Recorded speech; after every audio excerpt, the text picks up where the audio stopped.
কন্যাকুমারী ভারতের দক্ষিণের শেষ ভূমি। সমস্ত শরীর মন উদাস হয়ে যায়, মনে হয় আমি কে, এখন কোথায়, কেমন করে এলাম। অন্তরাত্মা পবিত্র হয়ে যায়। বাঁয়ে বঙ্গোপসাগর, ডায়ে আরব সাগর, আর সামনে ভারত মহাসাগর। মিলন ঘটেছে তিনের। এখানে সূর্যাস্ত আর সূর্যোদয় খুবই সুন্দর লাগে। জ্ঞানের সন্ধানে বেরিয়ে স্বামী বিবেকানন্দ এখানে আসেন। 55 ফুট উঁচু এই শিলাখণ্ডের উপর বসে ধ্যানমগ্ন হন। 1982 খ্রিস্টাব্দে 25 ও 27 ডিসেম্বর সিদ্ধিলাভ করেন তিনি। মন্দির নির্মিত হয়েছে।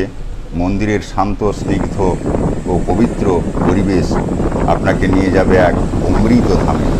দেখুন পবিত্র স্থান সেই পবিত্র শিলাখণ্ড। আর এই অমৃত ধামে আছে কাঁচে ঘেরার মধ্যে মাতা কন্যাকুমারী মায়ের পায়ের ছাপ। দেবী এই শিলায় দাঁড়িয়ে শিবের তপস্যা করেছিলেন। দেখুন দেখুন সেই পবিত্র স্থান।